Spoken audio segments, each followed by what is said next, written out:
Hi friends, ಎಲ್ಲರಿಗೂ ನಮಸ್ಕಾರ. ಕವಿರಾಜ ಲೋಕ ಯೂಟ್ಯೂಬ್ ಚಾನಲ್ಗೆ ಸ್ವಾಗತ. ಇವತ್ತು ನಾನು ಮಲೆನಾಡ ಶೈಲಿಯ ಶೇಂಗಾ ಚಟ್ನಿ ಮಾಡೋದು ಹೇಗೆ ಅನ್ನೋದನ್ನು ತೋರಿಸ್ಕೊಡ್ತೀನಿ. ಇದಕ್ಕೆ ಬೇಕಾಗಿರುವಂಥ ಪದಾರ್ಥಗಳು: ಸ್ವಲ್ಪ ಕರಿಬೇವು, 4-5 ಹಸಿಮೆಣಸಿನಕಾಯಿನ ಈ ರೀತಿ ಕಟ್ ಮಾಡಿ ಇಟ್ಕೊಂಡಿದ್ದೀನಿ, ಸ್ವಲ್ಪ ಹುಣಸೆ ರಸ, ರುಚಿಗೆ ತಕ್ಕಷ್ಟು ಉಪ್ಪು, ಎಣ್ಣೆ, 2-3 ಟೇಬಲ್ ಸ್ಪೂನಷ್ಟು ಕಡಲೆಕಾಯಿ ಬೀಜ, 4-5 ಬೆಳ್ಳುಳ್ಳಿ ಎಸಳನ್ನು ಈ ರೀತಿ ಜಜ್ಜಿಟ್ಕೊಂಡಿದ್ದೀನಿ, ಈರುಳ್ಳಿ, ಕೊತ್ತಂಬರಿ ಸೊಪ್ಪು, ಸ್ವಲ್ಪ ಹುರ್ಗಡ್ಲೆ, ತೆಂಗಿನಕಾಯಿ ತುರಿ 1 ಬಟ್ಲಷ್ಟು. ಮೊದಲಿಗೆ ಒಂದು ಬಾಣಲಿಗೆ ಕಡಲೆಕಾಯಿ ಬೀಜ ಹಾಕಿ 5-6 ನಿಮಿಷ ಹುರ್ಕೋಬೇಕು. ಈ ರೀತಿ 2 ಪಾಲಾಗಬೇಕು, ಆ ರೀತಿ ಹುರ್ಕೋಬೇಕು. ನಂತರ ಅದೇ ಬಾಣಲಿಗೆ 2 ಟೇಬಲ್ ಸ್ಪೂನಷ್ಟು ಎಣ್ಣೆ ಹಾಕಿದ್ದೀನಿ.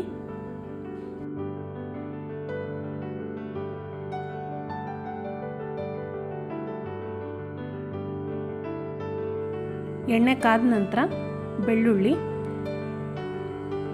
ಹಾಗೆ ಹಸಿಮೆಣಸಿನಕಾಯಿ ಹಾಕಿ ಸ್ವಲ್ಪ ಫ್ರೈ ಮಾಡ್ಕೋಬೇಕು.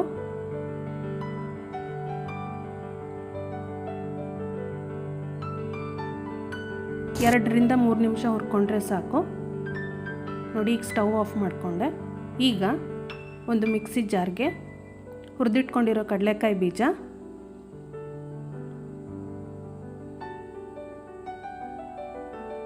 ತೆಂಗಿನಕಾಯಿ ತುರಿ,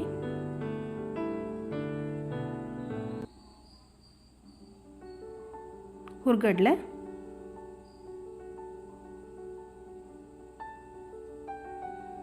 ಹಸಿಮೆಣಸಿನಕಾಯಿ, ಬೆಳ್ಳುಳ್ಳಿ, ಕೊತ್ತಂಬರಿ ಸೊಪ್ಪು, ಸ್ವಲ್ಪ ಉಪ್ಪು,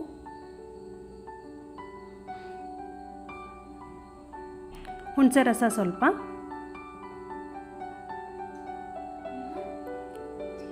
ಸ್ವಲ್ಪ ನೀರು ಹಾಕಿ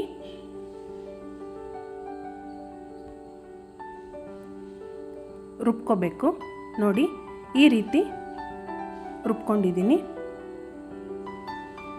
ಈಗ ಒಗ್ಗರಣೆ ಹಾಕಬೇಕು. ಇದಕ್ಕೆ ಬಾಣಲಿಗೆ ಸ್ವಲ್ಪ ಎಣ್ಣೆ ಹಾಕಿ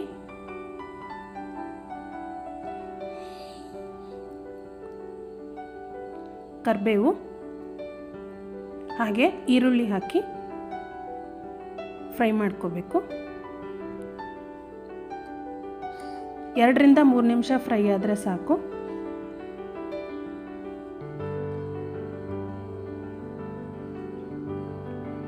ನೋಡಿ, ಫ್ರೈ ಆಗಿದೆ. ಈಗ ಇದನ್ನು ರುಬ್ಬಿಟ್ಕೊಂಡಿರೋ ಚಟ್ನಿಗೆ ಹಾಕಿ ಚೆನ್ನಾಗಿ ಮಿಕ್ಸ್ ಮಾಡಬೇಕು.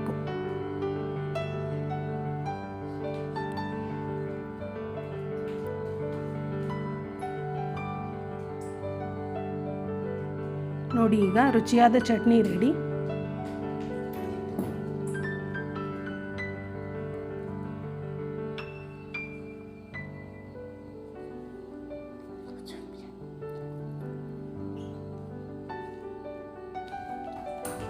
ಫ್ರೆಂಡ್ಸ್, ಇದು ನೀರು ದೋಸೆಗೆ, ಚಪಾತಿಗೆ, ಇಡ್ಲಿಗೆ ಯಾವುದಕ್ಕೆ ಬೇಕಾದರೂ ಚೆನ್ನಾಗಿರುತ್ತೆ.